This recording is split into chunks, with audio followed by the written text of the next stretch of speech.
KGW team, we have teamed up with the American Red Cross to help our community get prepared in an emergency. We're hosting 3 free community events to get you prepared for the big one. Cassidy Quinn is at the first event in Tigard tonight. Cassidy. Yeah, so Brian, we were at Tigard High School. Now, don't judge the lack of a crowd around me, because that just means there are hundreds of people, but they are in the auditorium. We saw them here. If you were watching our live shot just before 6:30, there were tons of people checking out all the emergency management partners with the American Red Cross and learning all kinds of new things. But now they are inside the auditorium for an hour-and-a-half presentation, and then they can come out and learn even more things. Tonight is the first of 3, so at the end of this segment, we'll tell you tomorrow and Thursday night where you can learn all of these things for free in different parts of the Portland area. We have 2 very knowledgeable people with us right now. We have Monique Dugas with the American Red Cross and Mike Harriman, the State Resilience Officer for Oregon. So Monique, you mentioned this earlier. This really is a good time to think about getting prepared and to actually do it. Now's the time. We've seen disasters in the news time and again, both here at home and across the nation and around the world. This event can help you to get the knowledge and the simple steps that you can take right now to help your family prepare for just about anything, whether we're talking about a Cascadia disaster or a home fire or any other type of disaster that we might face here in the Pacific Northwest.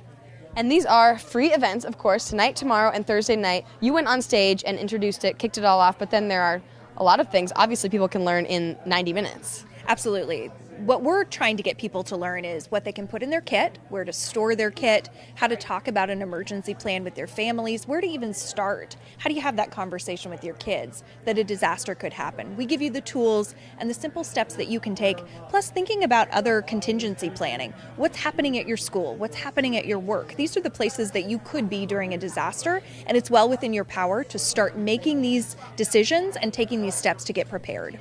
Now, of course, you're trying to get people prepared, and then Mike, I would imagine as State Resilience Officer, then your job is kind of once things happen, then where to go from there? Is that how that works? Well, it does tie in all the mitigation, the preparedness, the exercises, the response recoveries, and but it starts at the people. You know, the volunteers, the organizations at the city and county level, and organizations like the American Red Cross. And I really want to commend KGW for going out of their way this month to really push Preparedness Month. This is excellent, so yes.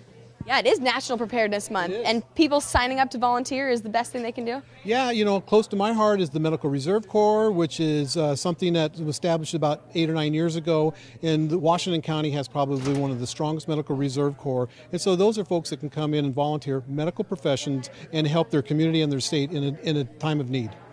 Now, Monique, I know you've tried to give us like the little Cliff Notes version of what people can learn, but there's a 90-minute presentation. There's a whole booklet that you hand people as they're walking in there to get prepared, which I'm taking this one home so I can learn things. People can sign up if you go to KGWKeepingYouSafe.com. What do they have to do to sign up? They can come and show up at the door, though, right? Yes, if you're a walk-in, you are welcome to show up. This just helps us get prepared, so we have enough prepare guides ready for you. KGW Keeping You Safe, that gives us the heads up that you're coming. We have enough water. We also have our emergency partners on hand. This is the place to get all emergency preparedness information and a presentation to boot. This is how you get your family ready for anything. Thank you guys both so much. So many good things to learn. Tomorrow night's event is in Northwest Portland, Thursdays in Northeast Portland. Again, KGWKeepingYouSafe.com. You can find all the details. Brian, back to you. Yeah, thanks so much, Cassidy. I appreciate that.